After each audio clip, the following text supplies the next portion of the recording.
and welcome to my spare room. It's Tuesday the 5th of April, still in lockdown. Today we're going to do semi-supine. This is one of the most useful things you can do in the Alexander technique, and I'll explain it in two parts. One is I'll go through the theory, and then in the second part I'll take you through the practice. Now if you're new to this, I strongly suggest you watch the first part, but if you're an old hand you might want to go straight through onto the practice section. Now most people when they get up in the morning are about 2/3 of an inch, that's about 1.5 centimetres taller than when they go to bed at night. The main reason for this is because of the depletion in the intervertebral discs. So the spine's made of vertebrae running up through the back, and in between each is an intervertebral disc. When you get up in the morning, these discs are filled with synovial fluid. But immediately you get up into the vertical, a combination of gravity and muscular tension starts to squeeze the vertebrae onto the discs, which gradually squeezes fluid from the discs. So as the day goes on, these discs get thinner and thinner, the vertebrae get closer and closer to one another, until eventually, as I say, you lose about 2/3 of an inch. Now the reason that this is important is because running from each vertebra to the one above and to the one below, you have pairs of intervertebral ligaments. So they run up the sides of the spine like that, from one to the next, to the next, to the next, to the next. They have to be kept taut to do their job properly, and their job in a nutshell is to give stability to the spine. Now all ligaments have some degree of elasticity, but some have more than others, and it so happens that in human beings the intervertebral discs don't have much elasticity at all. They've got a stretch factor of about 10%. So they're not a fixed length, but they ain't far off it. So you get up in the morning, these ligaments are nice and tight. Day goes on, more and more fluid is lost from the intervertebral discs. So the anchor points between each end of each ligament gets gradually closer and closer, until eventually all the elasticity is used up and they start to become slag. And for most of us we get to that point after we've been up for about 3 or 4 hours. Now two things happen at that point. One is a message of exhaustion is sent from the spine to the brain, because what the spine would really like you to do at that point is to lie down, get horizontal, take the pressure off it. But most of us in the West today tend to completely ignore or override that message of exhaustion. Most of us don't even notice it's come anymore. The second thing that happens is an emergency backup system cuts in. Running parallel to the intervertebral ligaments, you have pairs of intervertebral muscles. So when the spine senses that the ligaments have become slack, it switches on the intervertebral muscles to take over the job that the ligaments would ideally be doing. But it's very much an emergency backup system. It's not the way the spine is designed to be used. Muscles being muscles, they're going to require a constant energy input to do that work, whereas ligaments don't require any energy input whatsoever. Also, muscles will gradually get tired, whereas ligaments will never get tired. Same way as a piece of string will never get tired. So the implications of this are really quite serious. It means that if you lead the kind of life that most people in the West lead today, which is say you get up in the morning and you pretty well stay upright in the torso until you go to bed at night, then you're going to be using your spine in a way it's designed to be used for maybe 20-25% of the waking day, and then you're going to be using it in an emergency backup system for maybe 75-80% of the waking day, which physically does you no good at all. Also mentally and emotionally it puts you in a worse frame of mind. So in an ideal world it's a good idea to take a little bit of time out every now and again during the day to lie down. Now when you go to bed at night, from an Alexander teacher's perspective, it's of almost no relevance at all what position you lie in. You're going to be there for hours and hours, certainly sufficient time to reabsorb the fluid, push the vertebrae apart, tighten up the ligaments. But for most of us, time in the daytime is much more at a premium.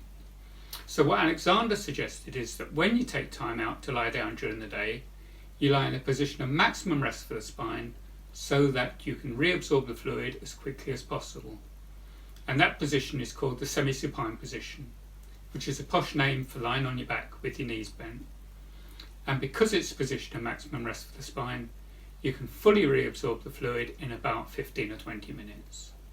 So in an ideal world, and I know we don't live in an ideal world, you would lie down in semi-supine after you've been up for about 3 or 4 hours for 15 or 20 minutes, get up, continue with your life for another 3 or 4 hours, then semi-supine again for another 15 or 20 minutes, get up, continue with your life, etc. That's the classic approach. Another approach is a lot more little and often than that. So instead of waiting for 3 or 4 hours before you lie down, every hour or so you just take 4 or 5 minutes to lie in semi-supine, reabsorb some of the fluid, get up, continue for another hour, semi-supine for 4 or 5 minutes, etc., etc. So you can sort of mix and match as best you can.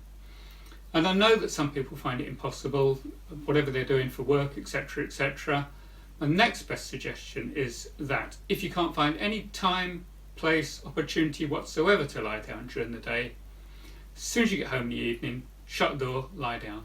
Otherwise, if you're anything like me, you think, oh, just make that phone call, just get the tea started, suddenly it's 10 o'clock at night and you've forgotten all about it. So that's the theory, and now we come to the practice. You want a surface that isn't too hard but isn't too soft. So if you're lying on a floppy mattress, you tend to hold on to some of the tension because you're not certain about the support you're getting. On the other hand, if you're lying on a very hard surface, you tend to cling on to some tension in the back muscles just to protect the bones. So assuming you haven't got anything clinically wrong with your back, you want a surface like a yoga mat, that sort of thing, with some give in it but not too much.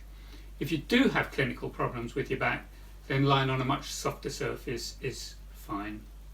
You want somewhere warm, somewhere draft free, somewhere where people aren't going to come and trip over you, and then you just get on with it as best you can.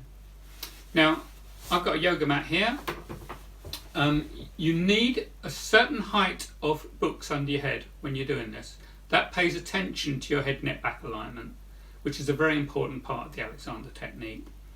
Now, different people need different heights of books. To get a rough estimate, stand back up against the wall, stand as sort of naturally as possible, and then measure the distance between the back of your head and the wall. And that will be roughly the amount of books that you probably need. Some people need a sheet of paper, some people need a great big pile of books. Doesn't mean one's in a worse or better physical condition than the other, it's just everybody's different. So I need about this height of books, and I'm going to put them down on the mat now, and then I'm going to get into semi-supine and continue with lying directions. Okay?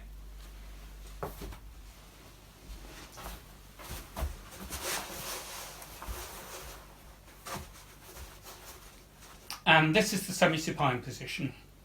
As I say, a surface that isn't too hard but isn't too soft. I'm using a yoga mat here. Don't go and buy something special. You can always lay a few towels down or something. You want your head, as I say, on the correct height of books. Just pays attention to your head, neck, back alignment. It's not rocket science. You just want to make sure your head's not getting thrown forwards, nor is it dropping back. It's just a nice head, neck, back alignment. You want your hands resting approximately on the bottom of your ribs, elbows just dropping down onto the floor, feet squarely on the floor. Don't have your feet too far away. If my feet are out here somewhere, I have to put quite a lot of tension into my back muscles here just to stop my legs from sliding away completely. So feet quite close to your body. As for how far apart to have your feet, there's no set answer for that. There's no position where you need no muscular effort at all in your legs to stop your knees either banging together or falling apart. So what you're looking for there is a position of minimum effort. So if you find your knees are constantly wanting to bang together, just put your feet a bit closer together. They constantly want to fall apart, just put your feet a bit further apart until you find that position of minimum effort. And that can differ quite radically from one day to another, depending on what you were doing with your leg muscles the day before. So once you're settled, you can start going through your lying directions. As I said before, optimum is about 15 or 20 minutes. But if you're new to this, you might find that's far too long. You might find after 5 or 10 minutes, the bottom of your back is starting to turn to concrete. Don't grit your teeth and hang on in there. Just get up, continue with your life, come back to semi-supine a bit later. You might find that gradually you're more comfortable in this position for longer and longer periods of time until eventually the whole 15 or 20 minutes is easy for you. So, first thing I want you to do is to just think about the contact between the back of your head and the books.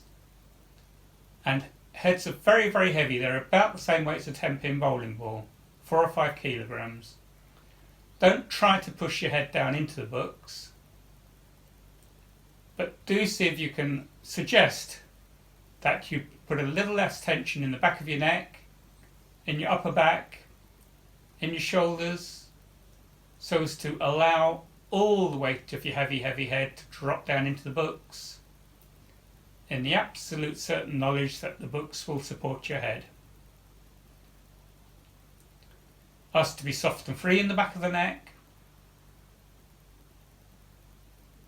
Think of letting the whole of your back soften and lengthen, the whole of your back soften and widen. Soften and widen across your front between your shoulders. Soften and lengthen in the front from the hips to the shoulders. Think about the contact between your hands and your body, and without pushing down, think of allowing all the weight of your hands and lower arms to drop down into your body. Think of the support coming up from your body back up into your hands. Think of softening in the shoulders,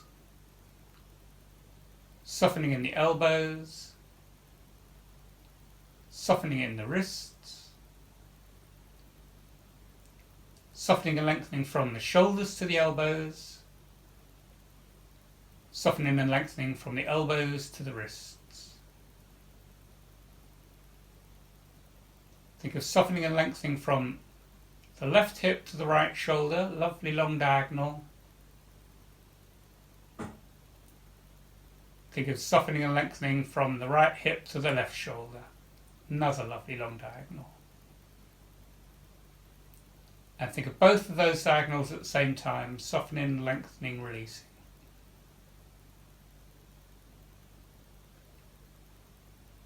Now I want you to think of 3 points of contact between each foot and the floor. That's the pad of the heel, the pad behind the big toe, and the pad behind the little toe. And without pushing down, think of allowing all the weight of your legs and feet to drop down through those 3 points, down into the floor. And think of the support coming up from the floor, through those 3 points, back up into your feet. Let your feet soften and lengthen, let your feet soften and widen. Soften deep in the hip joints. Soften all around the knees. Soften all around the ankles.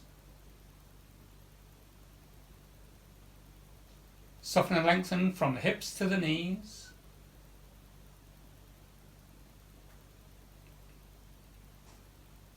Soften and lengthen from the ankles to the knees.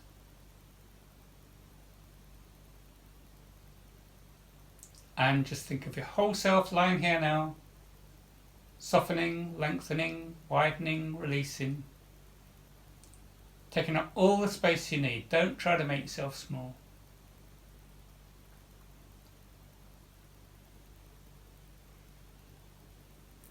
Now I want you to think of 9 points of contact, 9 points of support. That's left foot, right foot, left hip, right hip, left shoulder blade, right shoulder blade, left elbow, right elbow, and your head. So just think of the weight dropping down through your feet into the floor, support coming up from the floor into your feet. That's 2 points of contact, 2 points of support. Keep that thought going and add the weight dropping down through your hips into the floor, support coming up from the floor into your hips. That's 4 points of contact, 4 points of support. Keep those going and add the weight dropping down through your shoulder blades into the floor. Support coming up from the floor into your shoulder blades. That's 6 points of contact, 6 points of support. Keep those going and add the weight dropping down through your elbows into the floor. Support coming up from the floor into your elbows. That's 8 points of contact, 8 points of support. Keep those going and add the weight dropping down through your head into the books, support coming up from the books into your head. That's 9 points of contact, 9 points of support. Your whole self lying here now, softening, lengthening, widening, releasing, taking up all the space you need.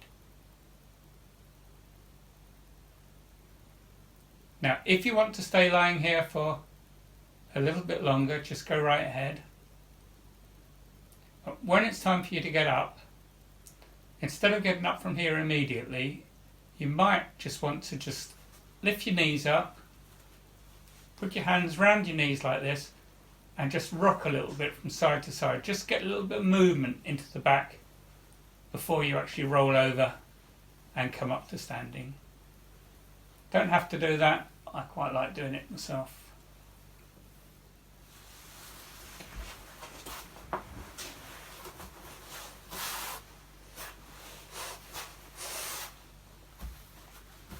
So that's the theory and practice of semi-supine.